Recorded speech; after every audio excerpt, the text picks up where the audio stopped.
আমাকে তারা ভালোবাসে এটা আমি জানতাম, কিন্তু আমাকে যে তারা এত ভালোবাসে এটা আমি। তৃতীয় বিয়ে নিয়ে এবার মুখ খুললেন শাকিব খান নিজেই, কাউকেই বিয়ে করতে যাচ্ছে না এই নায়ক।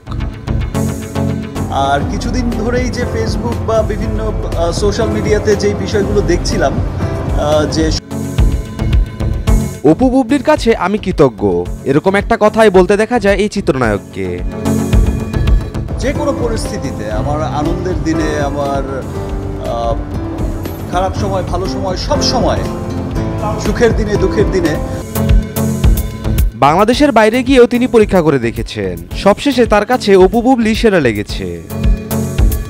সেটা আমি আমেরিকায় গিয়ে উপলব্ধি করেছি, বা বিভিন্ন সময় বিভিন্ন দেশে গিয়ে উপলব্ধি করেছি। তো আমাকে তারা ভালোবাসে এটা আমি জানতাম। তিনি আরও জানান, বিপদে আপদে সে শুধু তাদেরকেই পাশে পেয়েছে, এখন তাদেরকে রেখে আরেকটা বিয়ে করা সম্ভব না। ভালোবাসে এটা আমি জানতাম, কিন্তু আমাকে যে তারা এত ভালোবাসে এটা আমি যখন ছিলাম না এখানে, তখন আমি আরো অনেক গভীরভাবে উপলব্ধি করেছি।